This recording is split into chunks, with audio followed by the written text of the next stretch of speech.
Well, I think that was quite an extraordinary beginning to our conference. Thank you so very much. That was, I think, just truly inspiring. The critical insights, observations, and recommendations. Um, it was a tour de force. I have to confess that I think I'm going to have to watch it on video again and maybe again in order to be able to really pull out all of the um, meaning and wisdom that were embedded in that presentation. You know, as you were talking, I was thinking about my visit to the Grand Egyptian Museum and how extraordinary it must have been when the archaeologists started opening the tomb of King Tut, and one treasure more extraordinary than the next came out. And I felt that way listening to your speech. So thank you so much. And I think we uh, all deeply appreciate your time with us today. It is now time to move on to our next session, and it will pick up on some of the themes that we heard in our plenary speech. This is a session entitled Science Academies and Science Diplomacy in a Tumultuous World. And for this, we have a distinguished panel, and I will turn over the floor to Ian Wiggins, Director of International Affairs at the Royal Society of the United Kingdom, who will be the moderator. Thank you so much.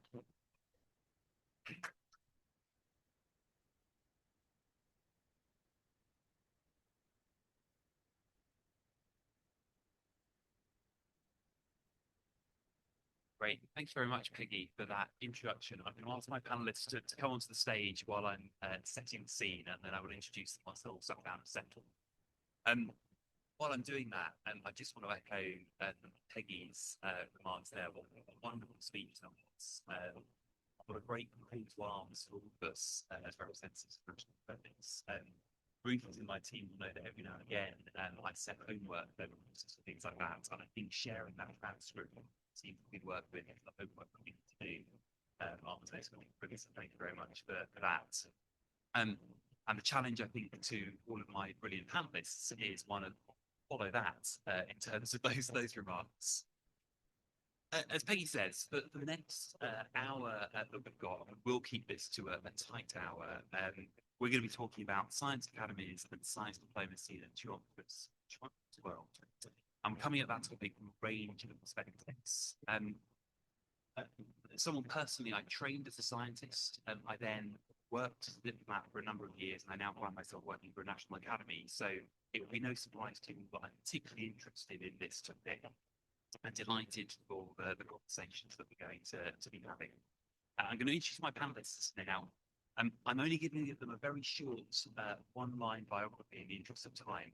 They have all had fantastic careers across societies and are still having fantastic careers across societies. So please do look up their full biographies in the programme and online. But I'm delighted to be joined today by Mark Woodward, who's Foreign Secretary and Vice President of the Society.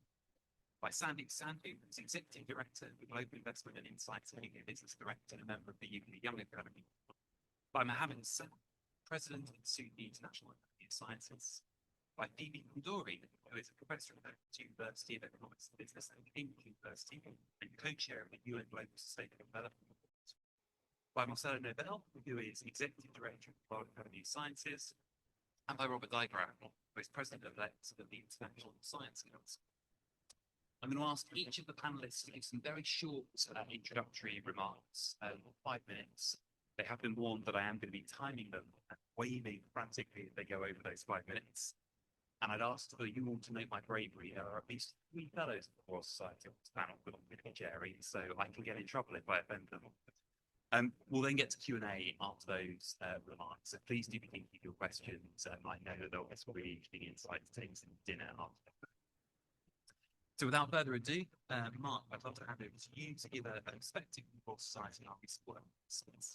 Thank you very much, Didier. So Ismail, you've told us what the Science Academies should do. What I want to do is to briefly introduce the topic of science diplomacy. It's in relation to a report that the Royal Society collaborated with the American Association of Department of Science. But I should say that this report started back in 2010, when the first report was produced, which was entitled New Frontiers in Science Diplomacy. It's a pleasure to acknowledge Lord Parikia, who was at the was instrumental in that report. The key thing is the two words, science, diplomacy. And he's required two participants. So science diplomacy is actually about bringing what is known about science to diplomats who are involved in processes of international relationships. And you've all talked about the question of trust and relevance of science in your introductory remarks. And the critical thing is for science diplomacy to work effectively, there has to be a trusted relationship between the people providing the science. Academies are an important component of that, and the diplomats, whose job is to, via policymakers, who are typically politicians, translate that advice into policies. Now, 15 years after the first report, we end up with the title of Science Diplomacy in an Era of Disruption. And you've heard the demographic challenges the planet faces, with more than 8 billion people on the planet now, the rise of populism, all the geopolitical consequences of that, the environmental change that humans are significantly responsible for, the effects of the pandemic, and then all the effects of technology that have been introduced. What this report came out with was a fairly simple framework, because at its heart, science diplomacy is a context, is actually an activity, and not a sort of theoretical framework. So basically, you can look at it in terms of how science impacts diplomacy. There are so many ways in which you can do that. And then scientists have a certain legitimate self-interest as well. So the question is how diplomacy impacts science. And that's quite important as well. And so science diplomacy is essentially an intersection between two areas of expertise and competence. And in essence, scientists advise that policymakers decide. And where it goes wrong is where scientists try and tell policymakers what they should do. It's worth saying also that there is an increasing competence of diplomats who have expertise in science advice. So in the UK, the Foreign and Commonwealth Development Office and Development Office, a science advisor, and Vaughan, of course, who were previously science advisor to the State Department. Now, it's not a simple relationship between science diplomacy. It's not a one-to-one effect. Policymakers, it's important to understand how they come to decisions. They look through three lenses. And the first is, what do I know? And that's where science can help. It can tell them what is known, what is uncertain, what is not known, sometimes how answers may be gained. Policymakers also want to know whether a policy is potentially implemented, because researchers are always have great ideas, which in practice are absolutely impractical to live with. And thirdly, the third lens is their lens of values, their political values, their personal values, just values, the values of their people will elect them or appoint them. And that often trumps the other two. And it's important that, again, academies know what their role is. The new factors since the original report were, firstly, this whole question about research security. So that environment, free exchange of research and knowledge, is to some extent under threat. Intellectual property is part of the issue, but also the potential for the application of research to be abused. The second major factor that's changed is the rise of a whole series of supranational companies that are global, frequently have GDPs larger than a significant fraction of global nations, and they themselves start to engage in global diplomacy, and also to arbitrage their geographic position in terms of local government policies. So I think that's the framework which we need to consider science diplomacy. But it's critical, I think, to recognize the trust question, which is at the end of the day, scientists and diplomats need to understand each other and have respect for knowledge. And the reality is that politicians, they make decisions not simply based on science, they make decisions about the balance between investment and investment. I should stop. I didn't need to get cross. Thank you very much, Mark. Sandy, turn to you now for a perspective from a younger there. Thank you. Yes, so I'm Sandeep Sandhu, and it's a real pleasure to be here alongside such esteemed panelists. The science diplomacy, I think Mark's done a fabulous job of presenting the topic, and it's something that I'm deeply committed to. And I really believe in its transformational power to address some of the big global challenges that we're facing, not only today, but also those challenges that we may face in the future that we're not even aware of right now. So this is something that I see in my day job. So I'm an executive director at Innovate UK, which is part of UK Research and Innovation funding agency in the UK. And as part of my role, I lead on building global collaborations. So I work with key stakeholders from across the globe to come together, align, discuss some of the big challenges that we're facing in science and try and pull funding and resources together to solve them.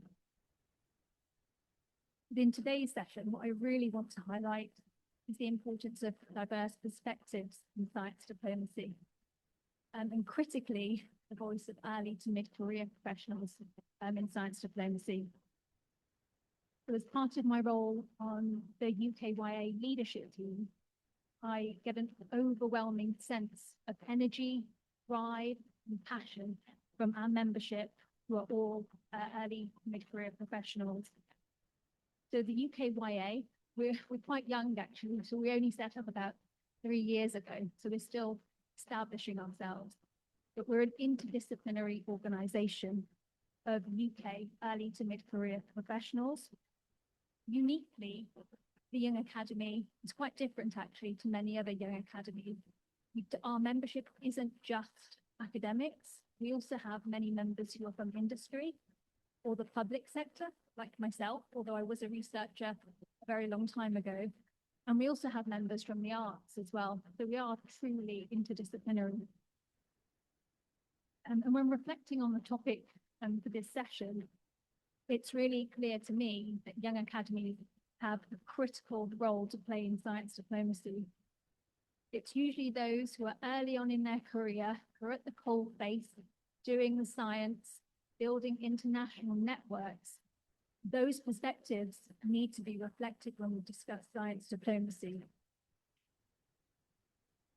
At the UKYA, given our interdisciplinary membership, we're really brilliant at breaking down silos and working across sectors and disciplines.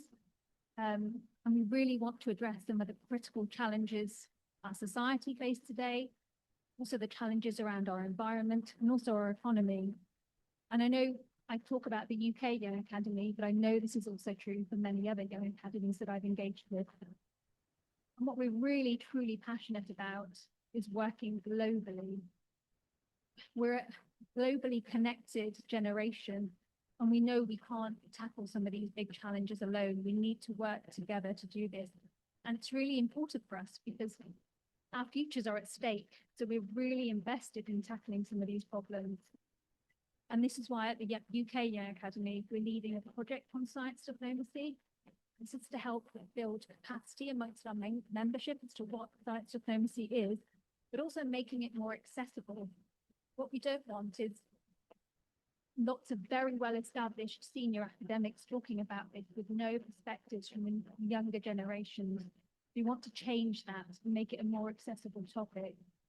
We also want to advocate for the voice of early to mid-career professionals on this topic.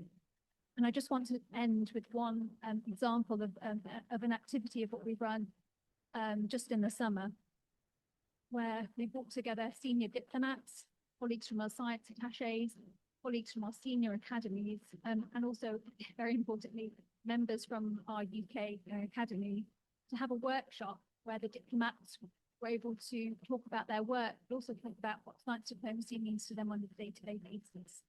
What actually happened during the workshop was it became a two-way conversation. Some of our members talked about how science diplomacy touches their work and how they've engaged in science diplomacy.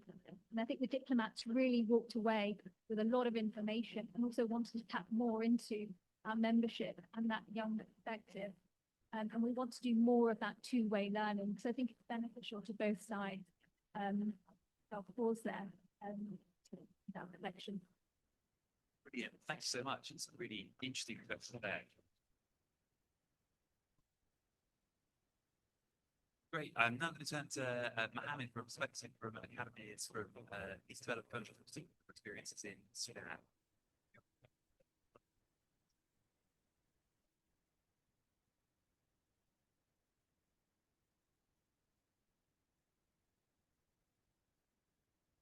Thank you. Thank you very much, Ian.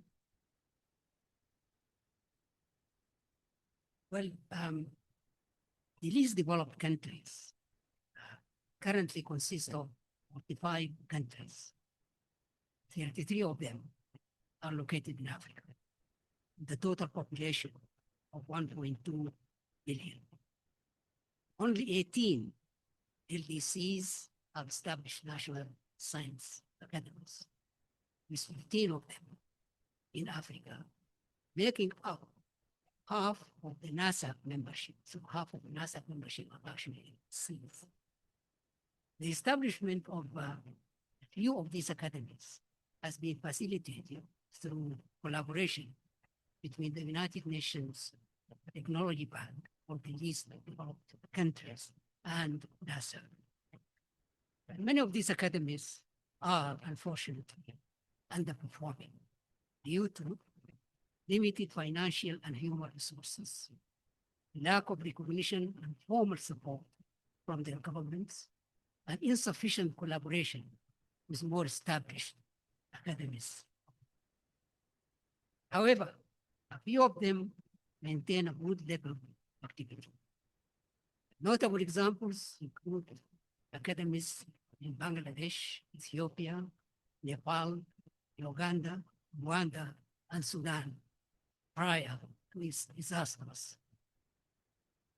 Allow me to highlight 4 examples of their activities related to combating misinformation. The Uganda National Academy of Sciences, UNAS, ran a highly successful COVID-19 information campaign called Facts, Not Fears, using the media, local languages, and notable health scientists. UNAS effectively conveyed essential facts to the public to combat widespread misinformation about COVID-19 and vaccination. Second, Bangladesh and Uganda National Academies have played an instrumental role in shaping national biodiversity policy by providing rigorous scientific evidence and expert consensus to their governments. They enable the adoption of evidence-based regulations, leading to the approval of key biotechnology applications, including GMOs. 3, the Ethiopian Academy of Sciences established the Addis Ababa Interactive Science Museum in 2021 to advance science education and literacy in Ethiopia through interactive exhibits and programs. To my knowledge, this is the only academy I know that established a science center. And in the year 2022, the Ethiopian government inaugurated the National Museum of Art and Science, built with support from China. It is the largest science museum in Africa, featuring extensive interactive exhibits designed for both children and adults. The first example I wish to say is the effort of the Sudanese National Academy of Sciences, SNAS, to advance inquiry-based science education, IBSE, in schools. This approach fosters critical thinking and encourages questioning, which are essential for building long-term public resilience against misinformation.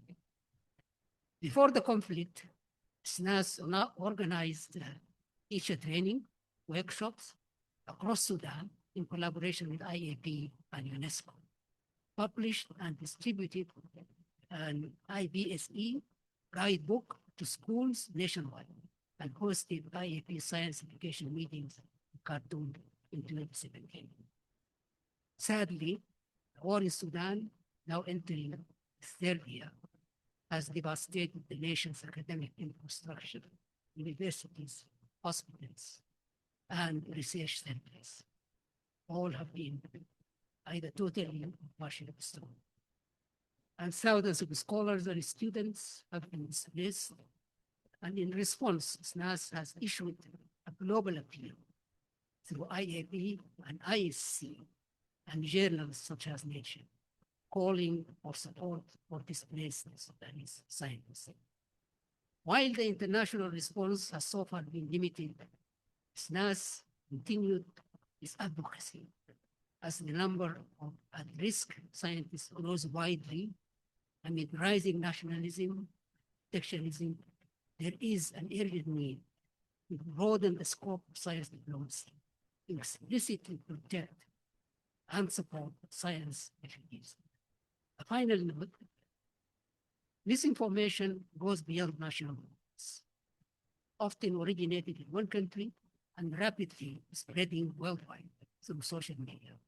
Therefore, countering misinformation through IAP and its regional networks is far more effective than efforts by individual national academics. IAP reports on topics such as food nutrition security, climate change, and health showcase the importance of such collective action. IAP Academy members, especially those in LDCs, should therefore, in addition to issuing their own statements, share the findings and recommendations from IAP reports with policymakers and local communities. Thank you.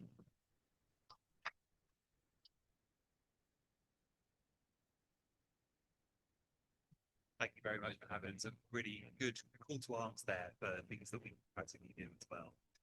David, I'd love to turn to you next and your perspective, working with the UN, particularly around sustainable development. Thank you very much, Ian. Like Ismail said, we are at an era of multi-crisis, an almost permanent multi-crisis. Natural systems, climate change, climate crisis, biodiversity collapse, ecosystems collapse. Economic systems, slow growth rates, 1/3 of the countries being at default or at the brink of default, technological progress at a pace that is faster than what we can adopt as labor markets, but also as regulatory structures. Social systems, well, energy crisis, food insecurity, increasing inequalities between the global north and the global south, but also within the same countries, even in the developing world, between different income groups, between different geographical positions, and on top of it, the population crisis. Aging population in the developing world, booming population in the developed world. And within all this, a crisis of the multilateral system. A multilateral system that lost its cohesion and allowed misinformation to even be heard as central stage. What is the good news? The good news is that 193 countries, that's a huge number of countries that signed an international agreement, in 2015, in New York, have signed the UN Agenda 2030. 17 goals, 169 targets that bring together the different systems that are in crisis, 4 goals about the natural systems, 8 goals about the social systems, 4 goals about the economic systems, and the last goal calling for integration and collaboration for the implementation of the goals.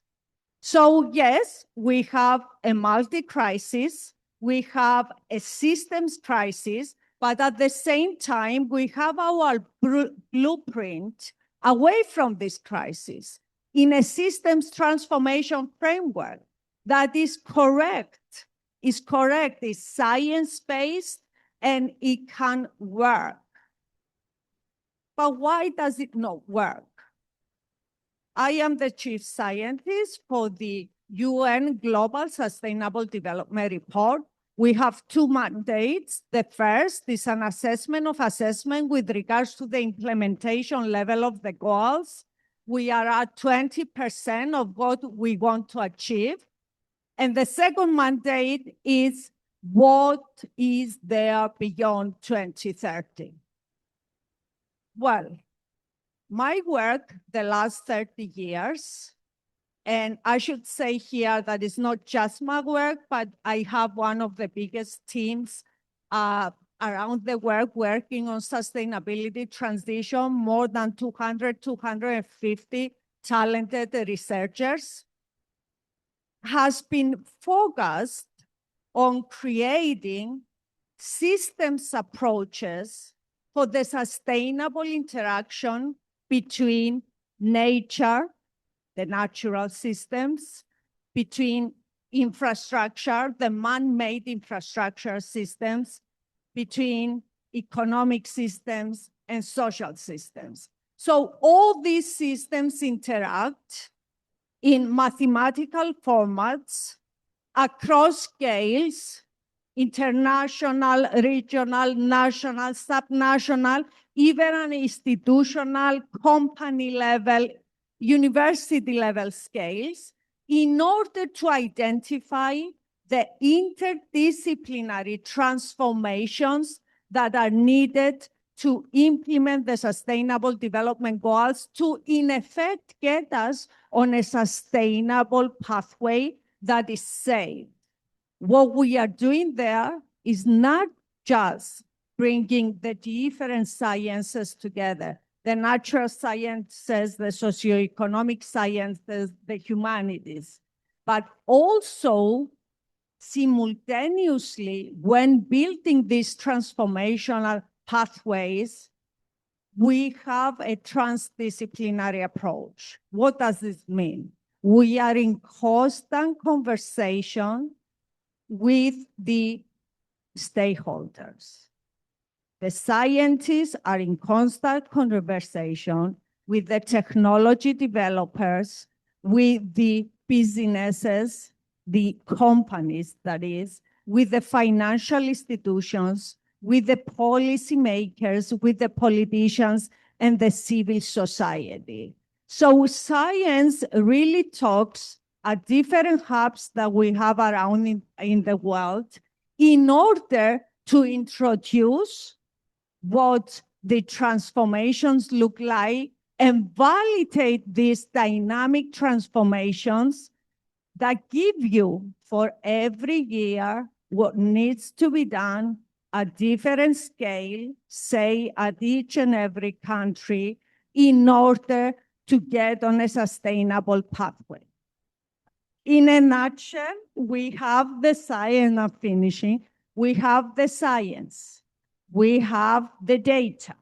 We have the technology. We even have the fiscal and financial resources to get on that sustainable pathway. And the digital twins that we are building, because these are digital twins with all the sciences involved, the natural sciences, the socioeconomic sciences, are going to be made through the UN's Global Sustainable Report, a global, truly open access commons, where all the available information, the data, the models, the recommendations are gonna be made truly open access. And what does that mean? It means that we are also building the capacity to make that understood and leave limited space for maneuver for those who are pursuing misinformation. Sorry, Ian. Thank you. Thank you very much. And a really clear message there that we have a route map, and that's really important. So thank you. Marcelo, going to turn to you next, and your role as a leader of a genuinely global academy and the perspective that you bring from there. Thank you. Thank you very much. I would like to start by thanking for the invitation. I am very happy to be here because just today I'm celebrating 1 year that I am the director of TWAS, the World Academy of Science, and I'm happy to be celebrating here with you. In fact, TWAS was started by a very interesting vision by the renamed physicist Abdul Salam, who started 60 years ago the ICTP, the International Center of Theoretical Physics, but after 20 years, he realized that the more it was necessary to have an academy to congregate all the academies on the what was called then the Third World. And then he started and he managed to convince and talk to the Italian government that it was really important to have a World Academy of Science in Italy, in Trieste. And I was told that he didn't even spoke Italian. So he managed to convince and talk to the government, and the government of Italy has been helping and supporting the Academy, the World Academy of Science since then, 40 years ago. And this work has been really, really important for not only the development of new academies, Professor Mohammed Hassan has commented on that, but also on the capacity building among the so-called Global South. What is important to notice is that we have now a change in geography of science. We are now in low and middle income countries the authors from middle and low income countries publish 60% of the published articles in the world. This figure was 13% 30 years ago. So this was a result of a capacity building effort from the developing countries, the infrastructure that was built, and this is something that we together can make it even more important. Today, we have been hearing about many challenges that we face. We face this, what is called the disinformation disorders. So we have to be the voice of science for all our academies, for our scientists in the not only in the Global South, but also, of course, all over the world. We need to support this communication that should be a priority in this very changing world. And also, as mentioned before, we must provide that each talent and in any part of the world that would like to pursue a career in science can have an opportunity. Nobody yet mentioned, but I think it's really important and a challenge for the academies is the gender balance as well. We have been facing a huge gender imbalance within our academies. We have tackled this issue in the last General Assembly of TWAS in Rio de Janeiro this year. We decided to have each 3 years a nomination for a only woman cohort in order to tackle this issue. We must work within the academies as well to find a better balance. And develop new talents for science. This is also absolutely fundamental. So we in Trieste working for the science academies, for the science development in the global south. We are very proud and it's very, very important to work together in order to keep doing our work, but to have a better and stronger connection with society. Otherwise, we will have and face very difficult challenges ahead. Thank you. Thank you very much. Thank you, Marcelo. It's really concrete action there on gender as well. Last but not least, Robert, I'd love to turn to you as a former co-chair of co-president of IAP and the incoming president at ISC. What is the role of multilateral science organizations in this space? Well, first of all, it's wonderful to be back here in the IAP family. And I think we already heard many of the forces that are acting within geopolitics. Now, countries being more inward-looking, kind of a zero-sum view of the world. In fact, science and technology now often seen through the lens of economic competitiveness or national security. And as already mentioned, the multilateral system, so the UN and its agencies are under pressure itself. And I feel this is something of a social political equivalent of Newton's third law. You know, every action generates an equal and opposite reaction, because many of the issues that we scientists have been pushing for, setting planetary boundaries, the sustainable development goals, the regulation of technology, are seen by some as something to push back against. So I think the first ring of geopolitics where the diplomats and geopoliticians sitting is getting weakened, which means the second ring that we are sitting with our academic institutions will be more important. And I think we can do both more and less, in the sense, you know, we have some legitimacy based on our scientific expertise. We have some neutral convening power. I think science is still at least some of the most neutral areas to convene around. And we think of longer timescales than that of election and the political cycles. And it's good to realize, you know, the boldness of science diplomacy initiatives in the past. Just to mention one, most of you are familiar with it.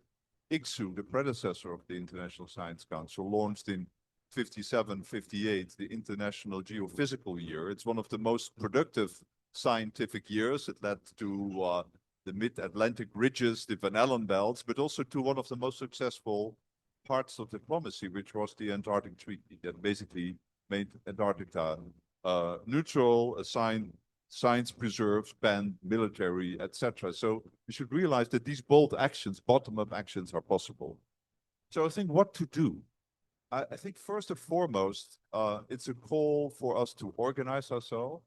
I feel it's very important not to show, I would say, anticipatory behavior of self-censorship, that because the political climate is more complicated that scientists kind of hold back.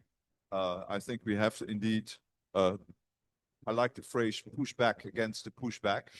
I think it's very important to engage the scientific communities in those issues.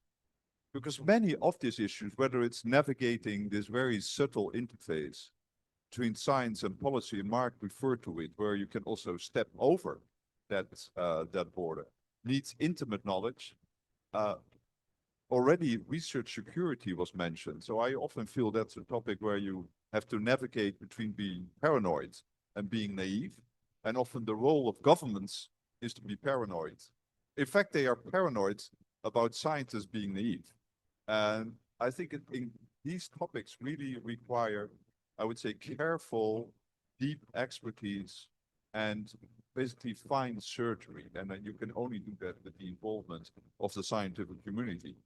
And finally, I would say, you know, it's really up to us to have and develop the same kind of bold initiatives that our colleagues in the past have done.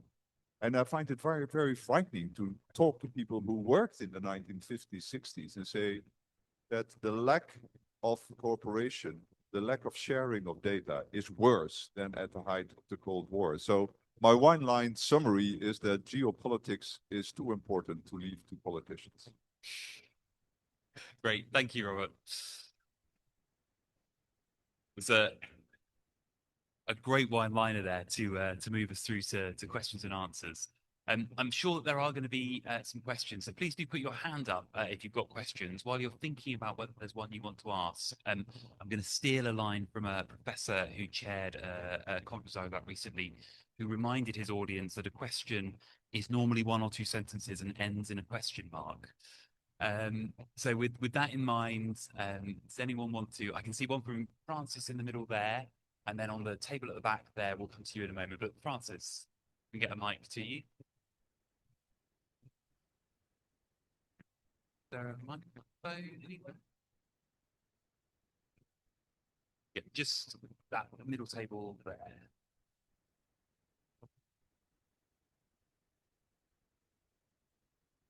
Thank you. I've got a question, and I'm not sure whether it's for Robert or for Mark.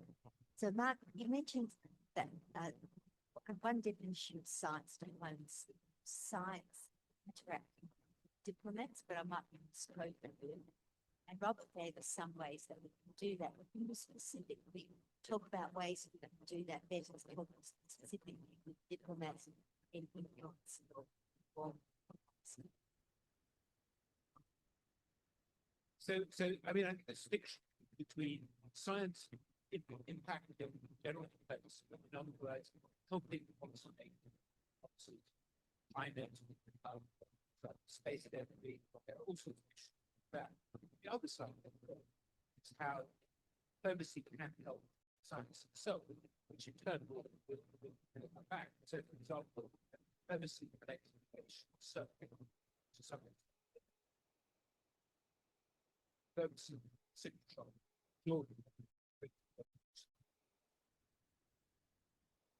those are the talk.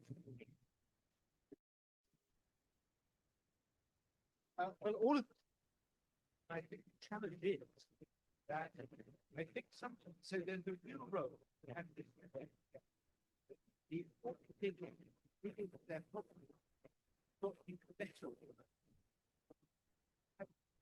I worry something.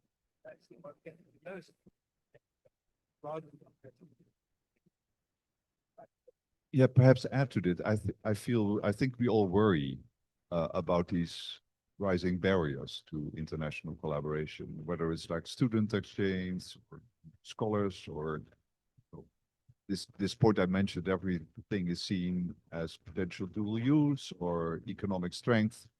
And I think a very important role I feel of the scientific community informing governments about the details and also the benefits of international collaboration, how it can be done in a way. I'd like to say sometimes it's in the pure self-interest of a nation to collaborate internationally. And I think that has to be articulated. I feel there's a lot of kind of stereotypical thinking, often in political and government circles, that has to be straightened. And I think actually there are very many arguments why you need these scientific collaborations from science perspective. And there are several areas that we already touched upon, the global challenges, where really, it's in the benefit of a country to know if a potential pandemic appears somewhere, or, if there's a climate disaster heading your way.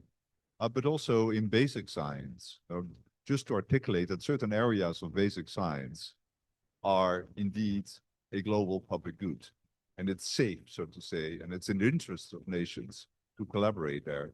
I worry that, for instance, often, I see anything labeled quantum as potentially problematic. Well, 100% of the world is quantum, right? So we have to, I think, inform the people both in the Foreign Office, in the economic departments, even I think in the intelligence services, to explain to them benefits of scientific collaboration. So there's a risk that we run out of all our time on this question. Mark, you're going to respond very quickly, and then a really critical example to the book, which is diplomacy needed to enable the global scientific community to collaborate and share data, climate, biodiversity, time and data sharing, by government. So this is the area.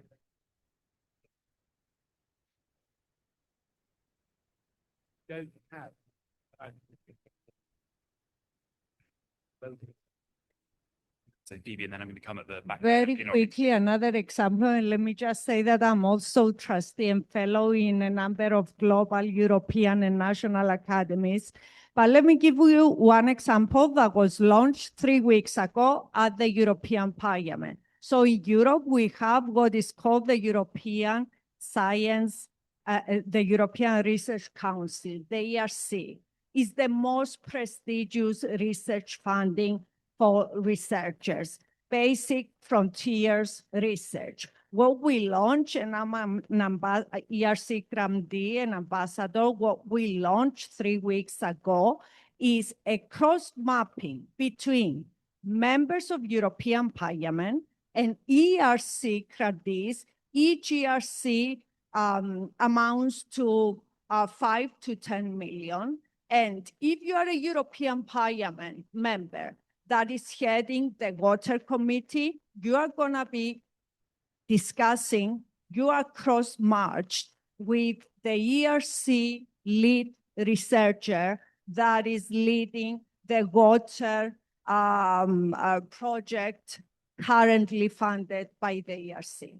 This is a direct communication between science and policy making, but also science and diplomacy. So not only we give advice on the specific thematics, but we also give advice for the multi-annual financial framework of Europe. This is where the budget allocation of Europe is decided.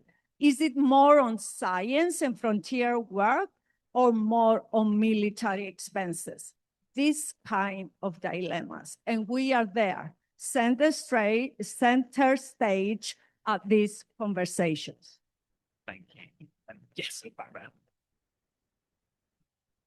So I'm going to go to that question, and then I'm going to come to that table. So can I get the mic there, please?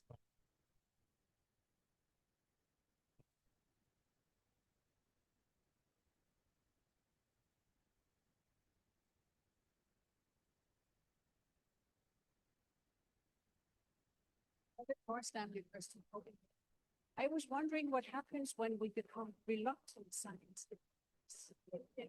When we are told, for example, about national security councils, national, some of our universities too, but there are certain universities, certain parts of the world. So I would like to hear from you. Is your advice to us to engage in science? Sandeep, do you want to have a go at that one first, as someone who definitely isn't a reluctant science diplomat, but that one, and then Marcelo or Mohammed? That's a great question. I have to be honest.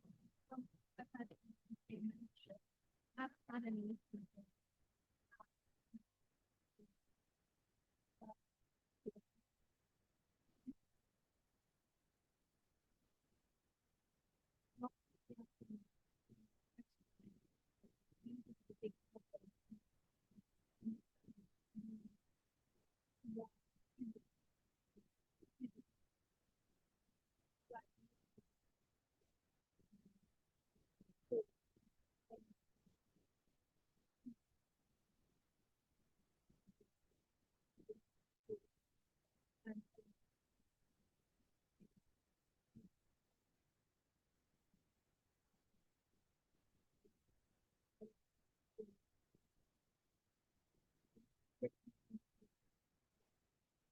Thank you. And Marcelo, as a former university leader as well, civil disobedience as a way forward?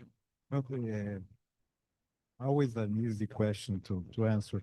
The point is that we have, as was discussed before, we are living in a very complex world. Not only there are these cases that were mentioned that, for example, that you cannot work with some countries or others, but there are countries nowadays that even forbid some words from the science endeavor. So if you have a specific word in your project, it cannot be approved and these kind of problems that we are facing nowadays.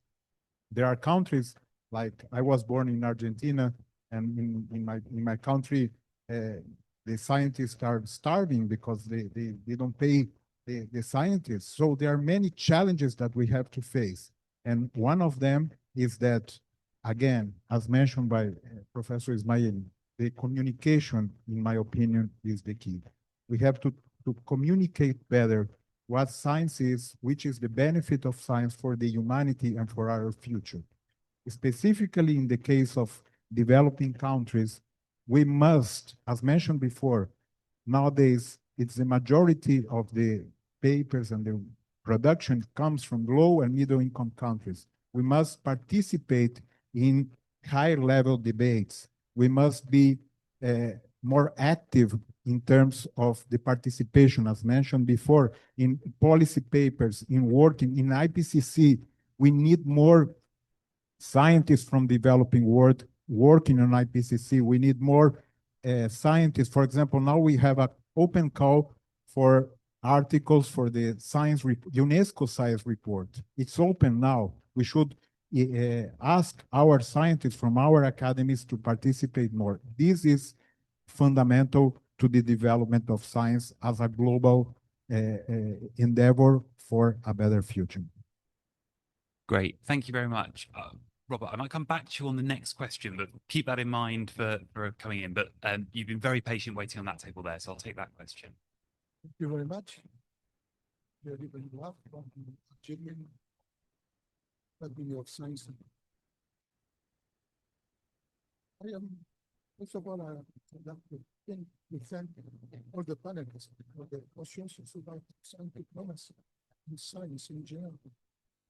But I am really confused in this world today, really confused about science and good things nice.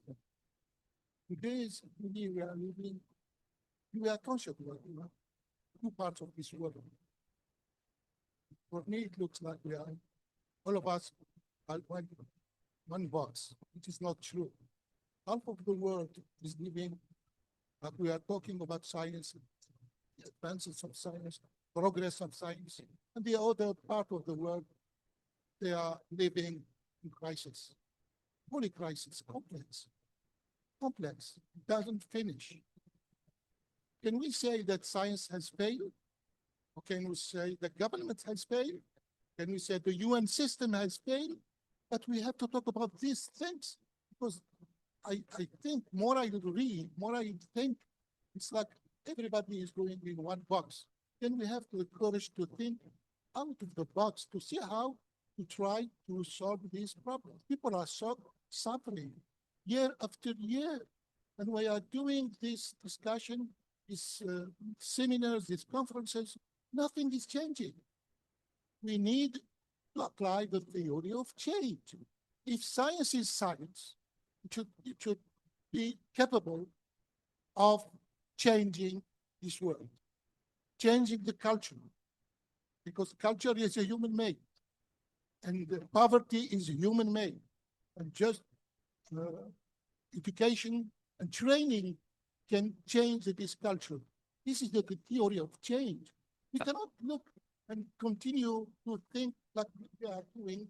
This is good what we are doing. That's a really. Some people are hungry. Some people are suffering. Thank you very much. That's a really powerful point and a really good question in there about what we do. So I'm sure there'll be lots of views. Mohammed, do you want to come in on that one? And then we'll go Phoebe and Mark, and we'll see if there's time for one more question. I actually completely agree on scientists and the whole, all of them. So especially in areas where science has not flourished enough. I think all the time that we've been talking about developing the world is the problem, especially Africa. It's just trying to ensure that the scientists, especially the young ones, have the capacity to do something. So far, they have not been tested because there is no capacity. How is it going to be clean? I think it's only going to be clean. National collaboration. Academies, especially, need to be more serious. Mean collaboration, not moving so biggest powers and science. With them progressively. This has not really been accomplished. Let me tell you what, give one example. I talked about the Academies of Science. There is very good example of partnership. That is the partnership with the Royal Society. The future academies. That partnership started at the beginning of the legal exchange information was the Royal Society. New academy. But that was hugely successful. Now, examples like this, we have not seen. So, international collaboration is all science, Greek science, following.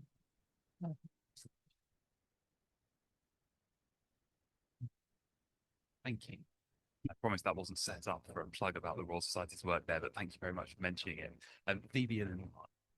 Yes, very quickly. I have traveled in 120 countries, maybe more, with a specific mission, asking what is needed in order to implement the SDGs. That is meeting the climate goals, the biodiversity goals, food security goals, growth goals of the countries. The usual answer was detail. Detail in the transformation pathways and co-design with the national and local stakeholders. And above all, capacity building.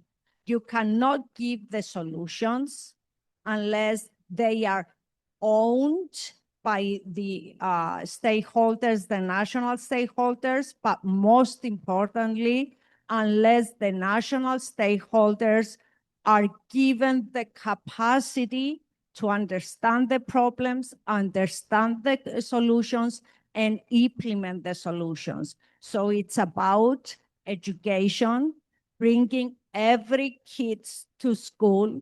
It's about upskilling and reskilling. And this is crucial for the Global South, but it is also important for the Global North. I'll close by saying that we've done a study to identify what skills and occupation are needed for implementing the European Green Deal, 150 laws and regulations for the sustainable growth of Europe. And we identified those and then asked the question, are these skills and occupations in the European labor market? The answer was only 15% of them. So capacity building is crucial, collaboration is crucial, scientific detail that comes from collaboration between all the disciplines and scientific communities across the globe. This is what will make the robust backbone on which we are going to negotiate the implementation with governments, with businessmen, with politicians. Thank you. I think we've got time for one last question down here, and then I will wrap us up. And if this question is too detailed, it can be done over drinks. The question I have is the relationship, Mark, you mentioned the relationship between scientists and diplomats. What do we do in a world in which the relationship between government and science is changing so rapidly, to the degree that right now, actually the private sector is a much bigger player in so many of these issues that we're talking about. So science diplomacy, state to state, and scientist to scientist may be less relevant than what's actually happening in the place where most of the basic research key areas is happening in the private sector. Well, I think that's a really important point. And reality is that they're not very good.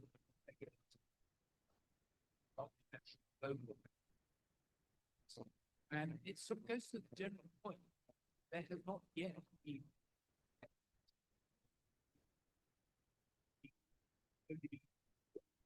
there is every technology in it.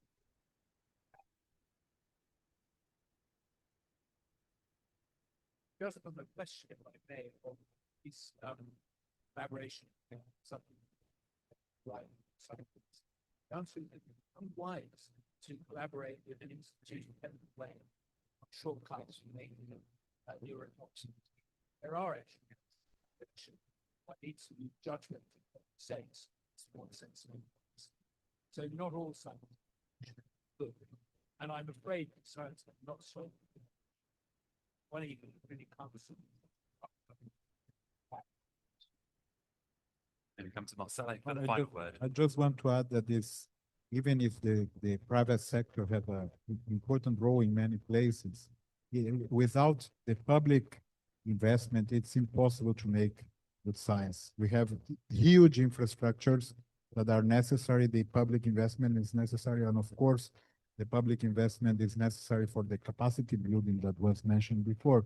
So even though we have a strong participation in many, especially in the high-income countries of some companies, for example, in quantum computing and so on, the basic infrastructure and the training of the great capacity of the countries is made by public investment. So yet the governments are fundamental, and the necessity to talk and to discuss to every stakeholder is absolutely fundamental. Great. Thank you so much. That is definitely a conversation that is going to carry on over drinks and dinner. All that remains for me to say is to give a big round of applause to our panel. Thank you very much.